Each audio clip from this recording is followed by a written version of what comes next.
Pois o Evangelho mostra como é que Deus nos aceita. É por meio da fé, do começo ao fim. Como dizem as Escrituras Sagradas, viverá aquele que por meio da fé é aceito por Deus. Isso é Romanos capítulo 1, verso 17. Eu leio esse mesmo trecho em versão de Portugal. Este evangelho revela-nos que Deus nos declara justos aos seus olhos quando pomos a nossa fé em Cristo. Diga comigo, fé em Cristo. Esta justiça que Deus nos atribui nasce e completa-se através da fé. Tal como está escrito, o justo viverá pela fé. Eu gostaria inicialmente de fazer uma comparação entre a relação fé-obras, usando um elemento que é familiar a todos nós, o fogo. É impossível se falar de fogo sem se falar de luz e calor. Luz e calor são elementos próprios do fogo. Fogo, para nós, nessa ilustração, nessa comparação, é a confiança e a dependência de Cristo.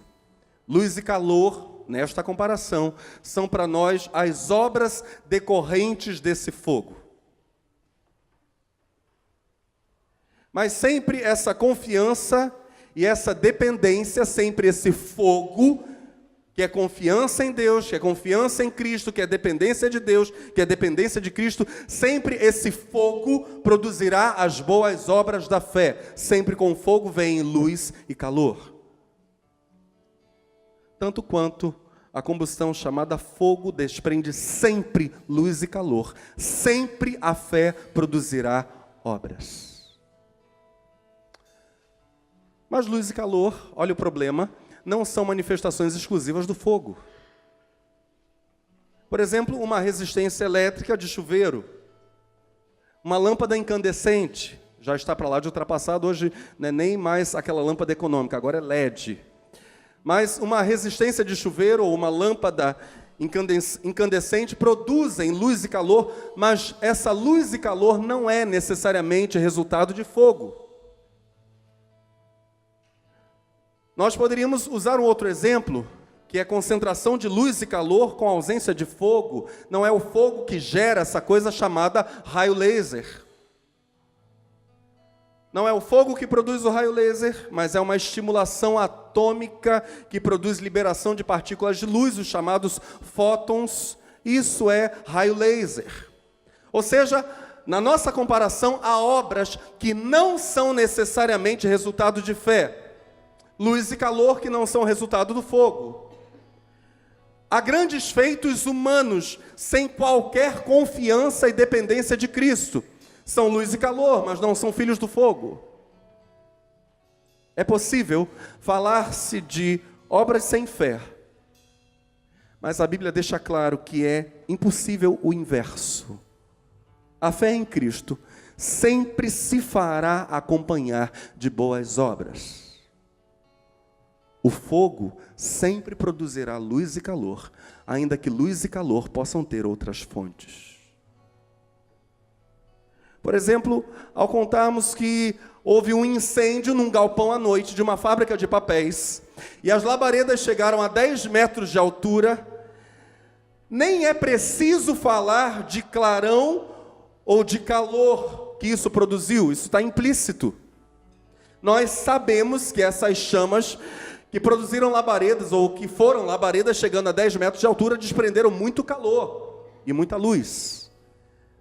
A Bíblia frequentemente menciona a fé sem que se faça referência às obras.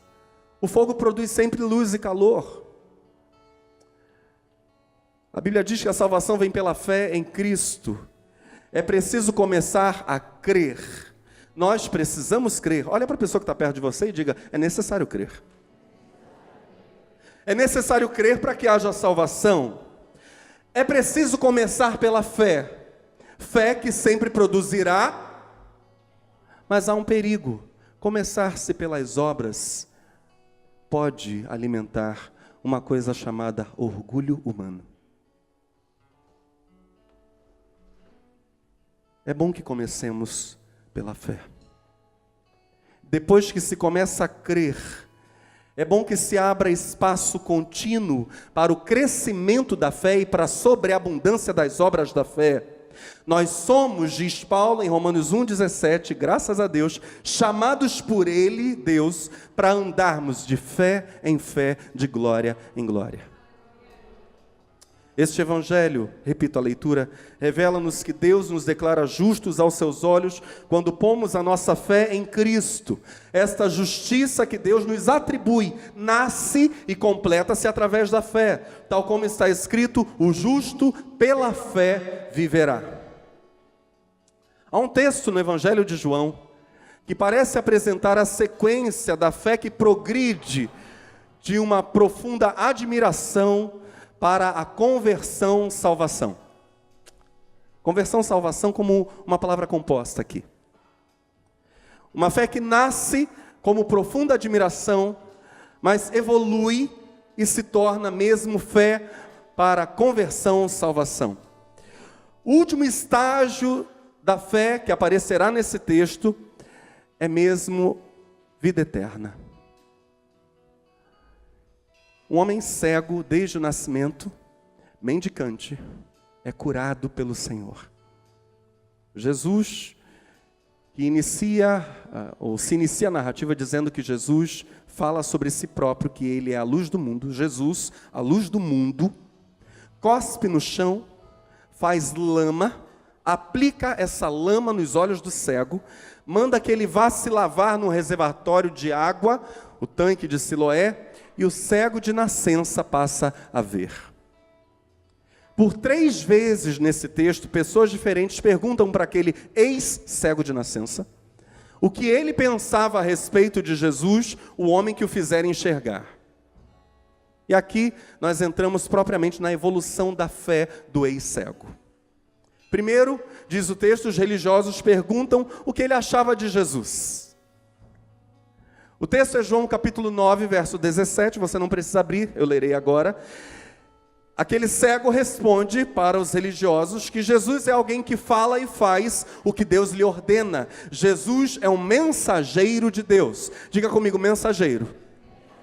Essa é a primeira caracterização que o ex-cego faz acerca de Jesus. Jesus é um mensageiro.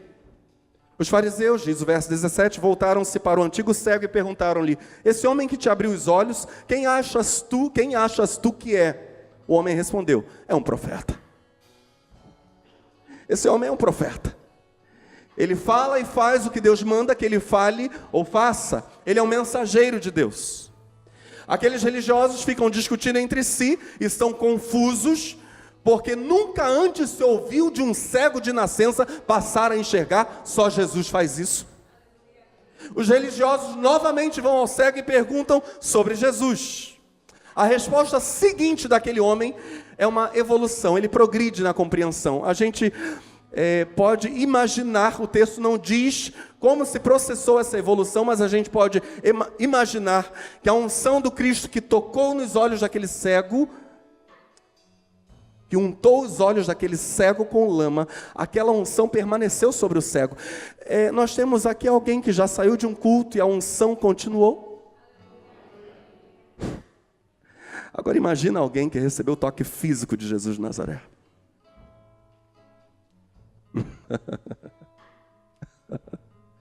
Toca-nos nessa noite mais uma vez. Aquela unção estava ali naquele homem. Os religiosos estão discutindo, estão confusos. Chegam para o cego, na verdade, ex-cego de novo. A resposta dele evolui. Se primeiro ele diz que Jesus era um profeta, um porta-voz divino, agora ele diz: eu vou seguir esse homem. Eu vou ser discípulo desse homem. Jesus é o mestre e eu sou o discípulo. Vamos ver o diálogo agora, a partir do verso 26, dos religiosos com o ex-cego. O que foi que ele fez a você? Eles dizem. Como curou você da cegueira? Tornaram a perguntar. O homem respondeu: eu já disse, e vocês não acreditaram. Por que querem ouvir isso outra vez? Por acaso vocês também querem ser seguidores dele? Que afronta, né? Então eles o xingaram e disseram: você que é seguidor dele, nós somos seguidores de Moisés. Siga ele você. A gente nem sabe quem é esse tal de Jesus. Mas ele diz: vocês também querem segui-lo? Eu já tomei minha decisão. A partir de agora eu sigo esse homem. Esse profeta é mais que um porta-voz. Ainda que os profetas no passado, por vezes, tivessem alguns discípulos, eu já decidi: aquele homem é meu mestre e eu seguirei. O terceiro a lançar uma pergunta ao cego ou ex-cego será o próprio Senhor Jesus. Jesus vai falar de si próprio usando um título messiânico. Ele chega para o cego e fala sobre o Filho do Homem. O cego irá se prostrar em adoração. O verbo que João vai utilizar aqui para nos falar da atitude do cego é o mesmo verbo que as nossas Bíblias em João capítulo 4 traduzem por adorar, referindo-se a Deus, proskinel do grego. Quando Jesus conversa com a samaritana lá em João 4 e diz: Deus busca adoradores que o adorem em espírito e em verdade. Jesus está falando de proskinel, o mesmo verbo que João vai usar agora para falar da atitude do cego mediante a fala de Jesus. O cego evolui na sua compreensão. De porta-voz de Deus, alguém a ser ouvido, diga comigo, a ser ouvido. Jesus será visto como o mestre a ser seguido, diga comigo, a ser seguido. E por último, o homem entenderá Jesus como o Filho de Deus e Deus mesmo a ser adorado. Diga comigo, a ser adorado. Quando Jesus soube do que havia acontecido, procurou o homem e lhe disse: você crê no Filho do Homem? Quem é ele, Senhor? Perguntou o homem. Eu quero crer nele. Jesus respondeu: você o viu. E ele está falando com você. Sim, Senhor, eu creio, declarou o homem e adorou a Jesus. Eu creio.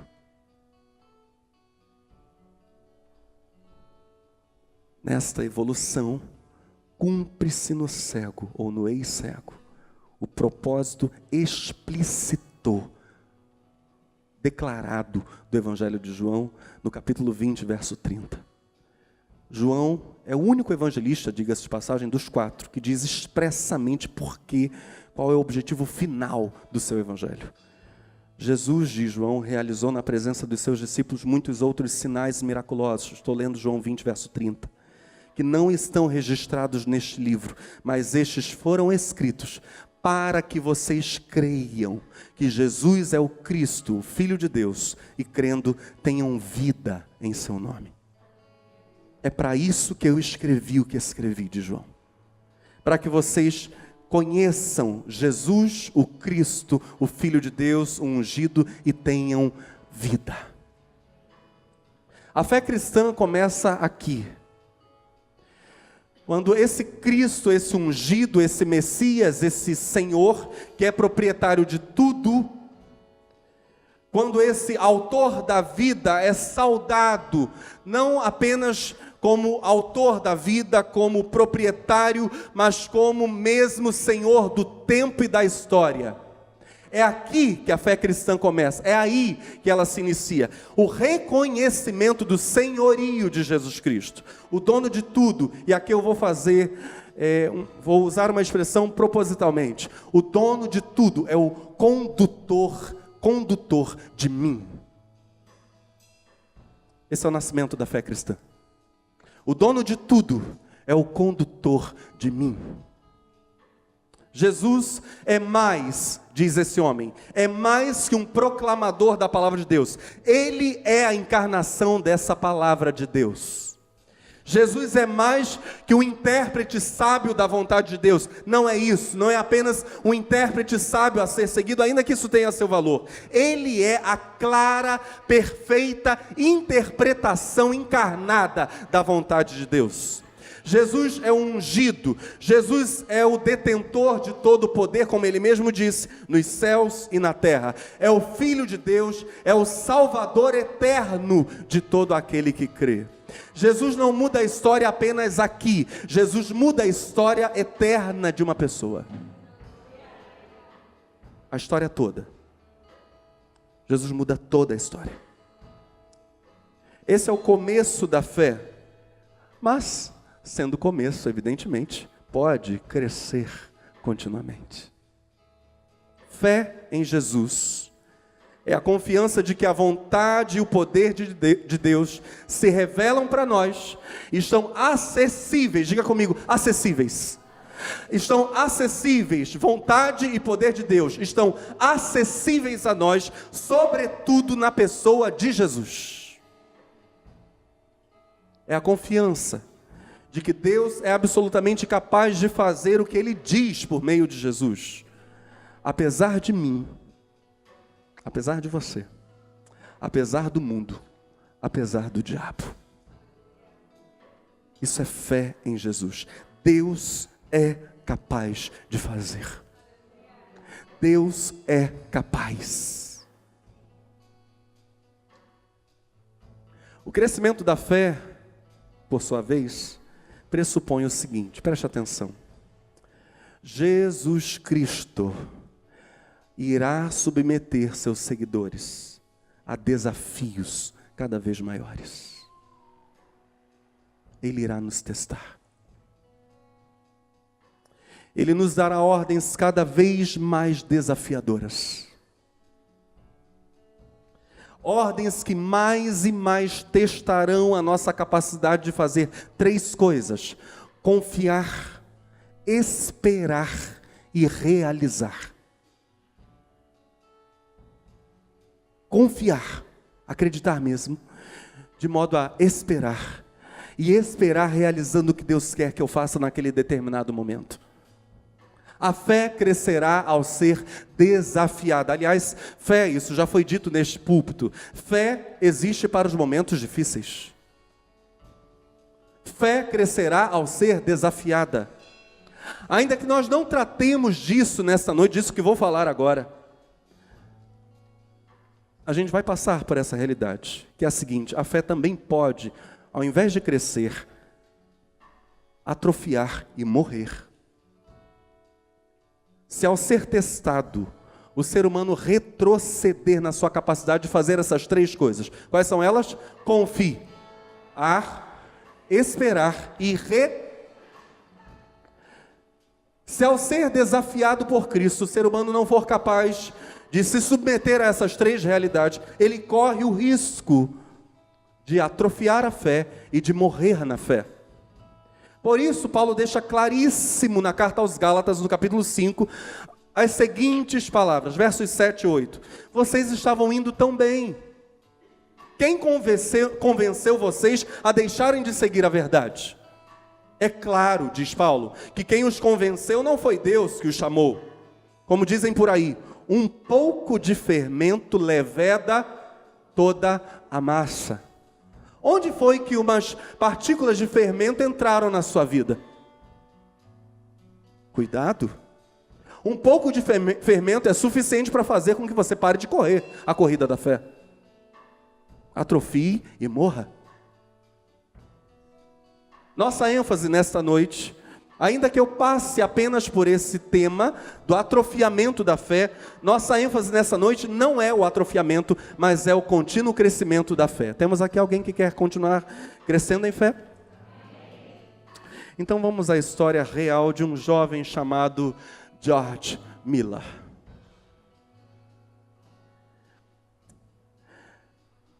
George Miller entra para a Universidade de Halle. Isso é alemão. Ele é candidato a ministro da Igreja Luterana.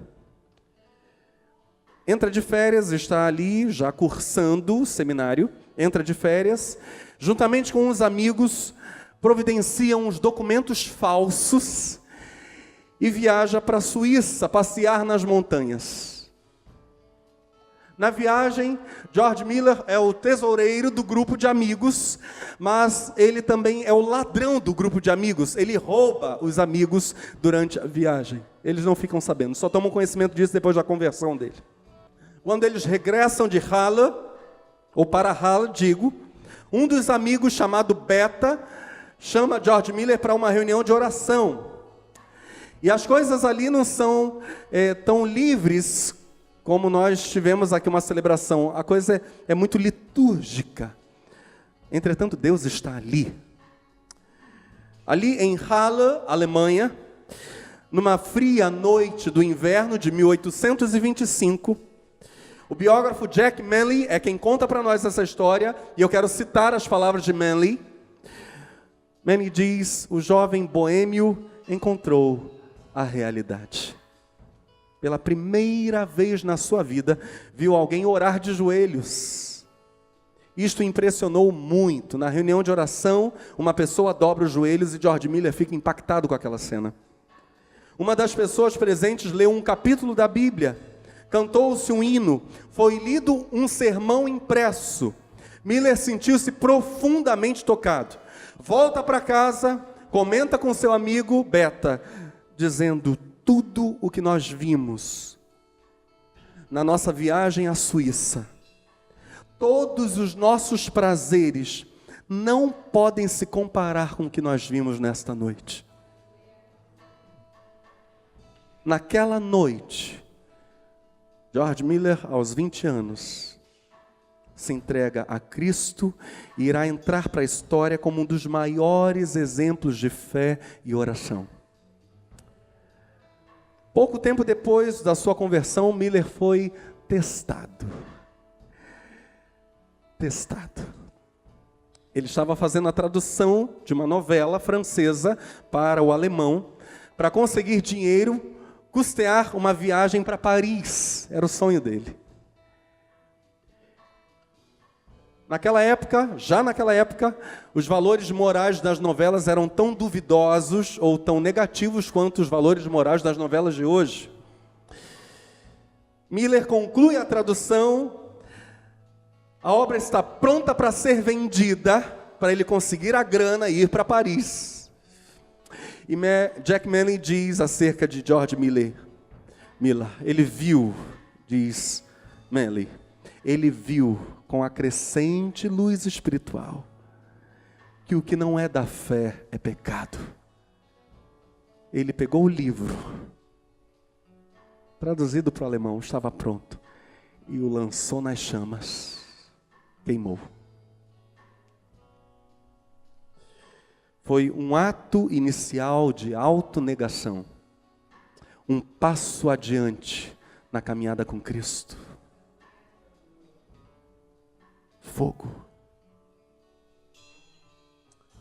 No primeiro ano de convertido, George Miller começa a ler revistas missionárias. Daqui a pouco será inaugurada a Pibao Store. E nós teremos livros aqui da sociedade missionária chamada Portas Abertas. Aliás, esses livros já estão até pedidos. Portas Abertas trabalha com a igreja perseguida. Um trabalho extraordinário inaugurado pelo irmão André. Nós seremos profundamente abençoados com essas leituras. George Miller começa a ser impactado com a leitura de revistas. Aqui não são livros, são revistas missionárias. Os olhos dele se abrem para, diz Manley, as imensas necessidades dos povos pagãos. Mas naquele mesmo ano, ele se apaixona por uma jovem, ele se sente atraído por uma moça, e a moça não poderia acompanhá-lo para a obra missionária.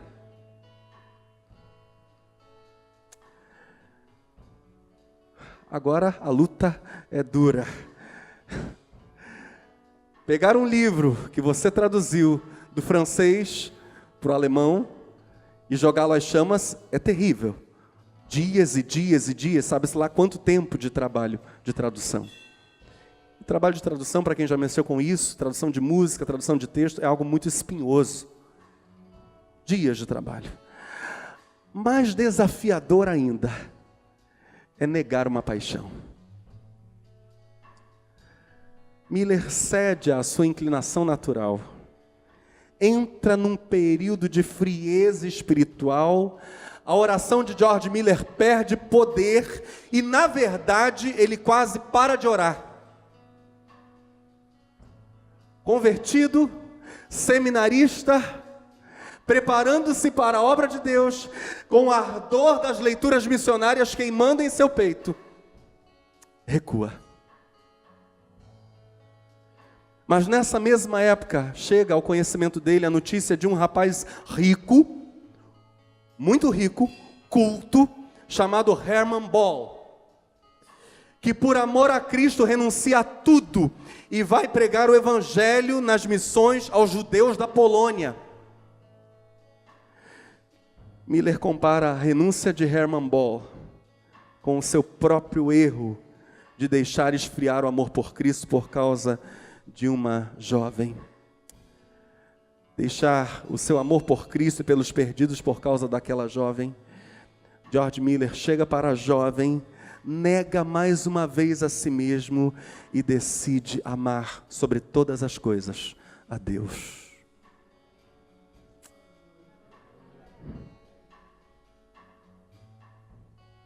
A fé cresce ao ser desafiada.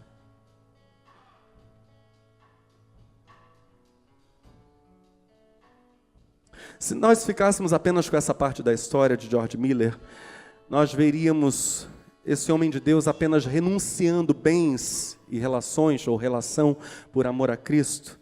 Mas ainda que isso seja precioso, valioso, apesar disso refletir um crescimento real na relação com Deus, apesar disso demonstrar a vida de alguém que está tomando a sua própria cruz e decidindo seguir a Cristo acima de tudo, há mais na história de George Miller.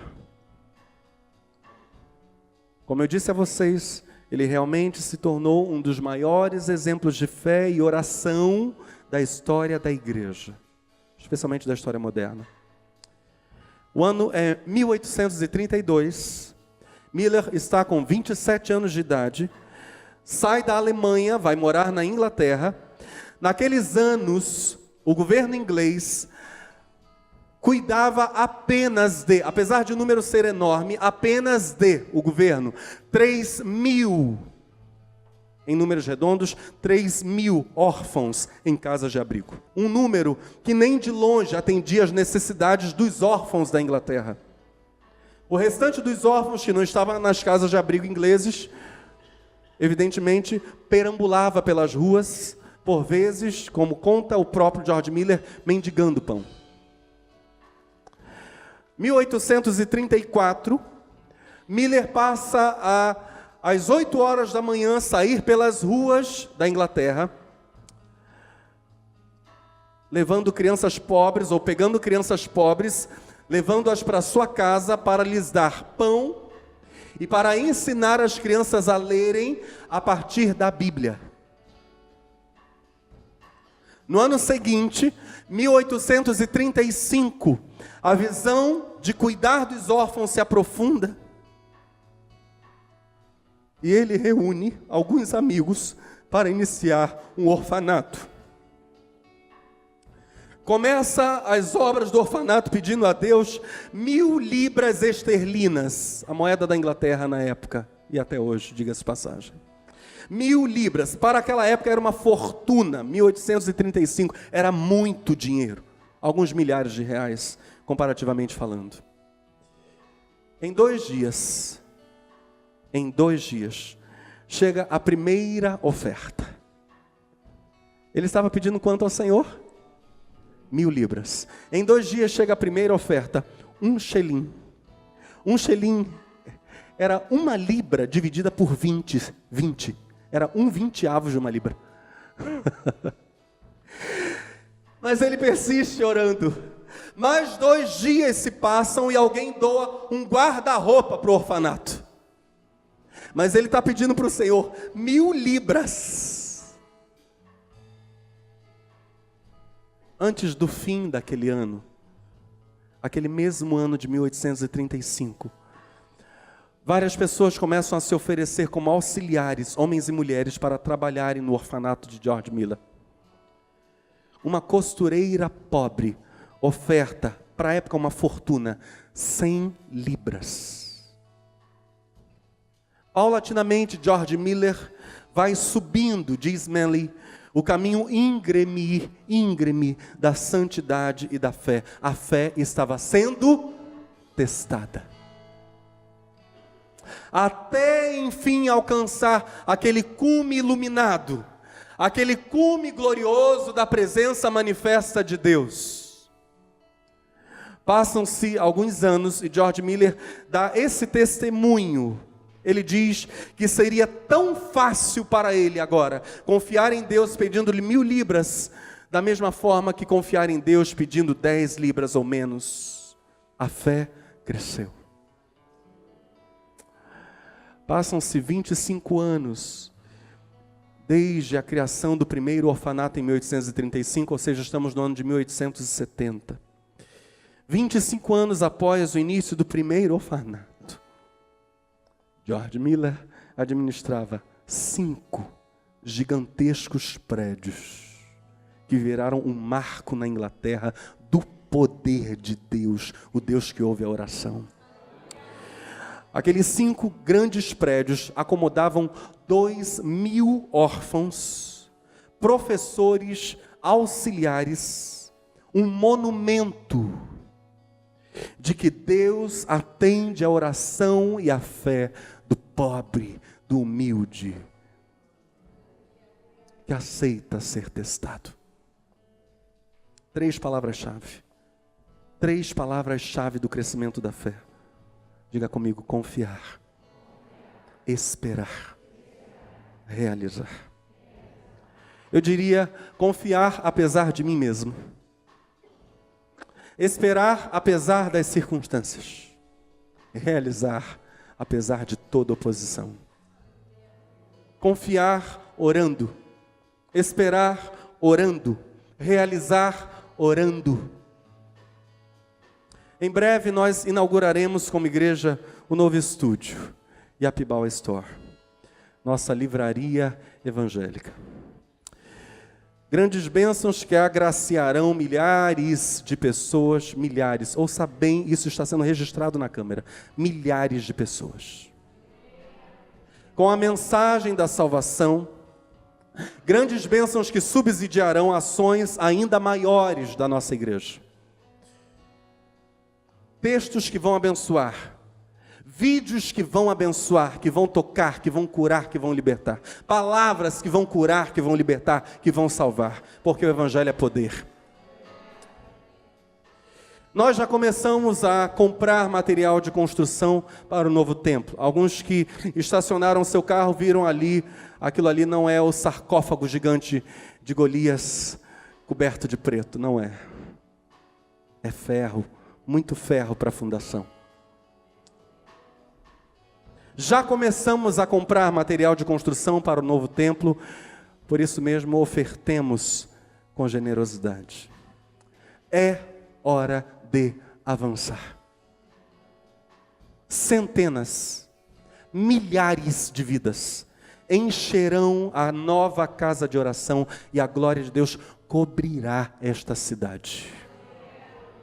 Você está ouvindo isso? A glória de Deus cobrirá esta cidade de uma ponta a outra. Mas o que virá depois?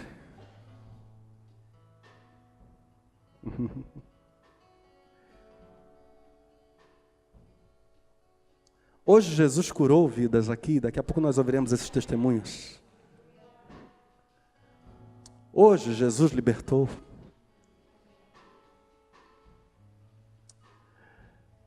Em breve serão centenas e centenas sendo curadas, libertas, abençoadas, fortalecidas, restauradas.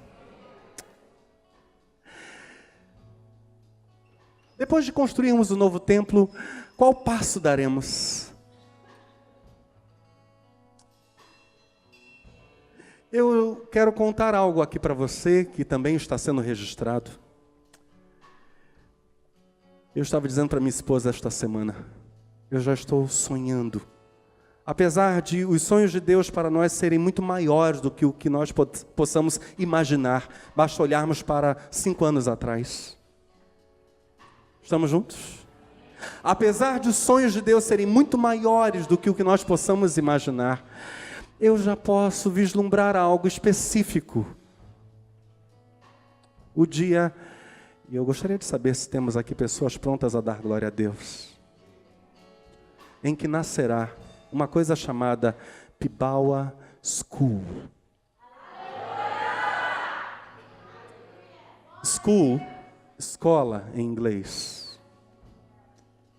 A Pibawa School, que preparará pregadores, missionários. A Pibawa School, que terá um lindo colégio formando crianças e adolescentes com ensino de altíssima qualidade, baseado na palavra de Deus. Ensino confessional, não ensino destruidor de esquerda, não. Ensino confessional baseado na palavra de Deus. Estou falando isso aqui com todas as letras.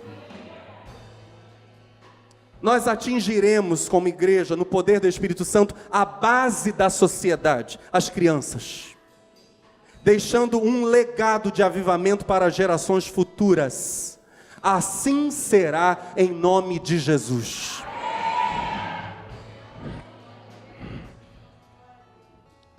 O Evangelho revela-nos que Deus nos declara justos aos seus olhos quando pomos a nossa fé em Cristo. Essa justiça que Deus nos atribui, nasce e completa-se através da fé. Tal como está escrito, o justo viverá pela fé. É para crer. É para confiar. É para esperar em oração. É para realizar o que Deus tem para fazer. Essa palavra é para nós coletivamente. É para cada um de nós, como pessoa. Nosso Deus, nosso Pai, tem sonhos grandiosos acerca de cada um de nós. Pastor, eu entrei aqui hoje.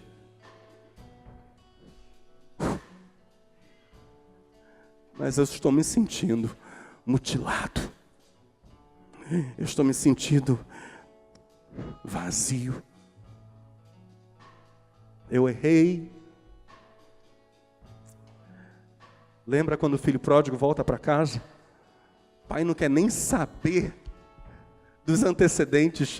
O pai diz, filho, em palavras de hoje, filho, eu era te esperando. Eu só estava querendo que você voltasse, era só isso que eu estava esperando. Vamos fazer festa. E vamos sonhar juntos, e vamos realizar juntos, e vamos viver o que eu planejei para você, filho. É o que o pai diz.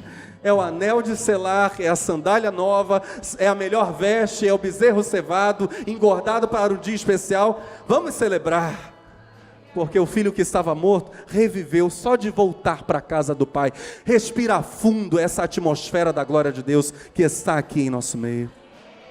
Respira fundo e deixa Deus fazer na sua vida o que Ele quer fazer. Por favor, fique de pé no seu lugar.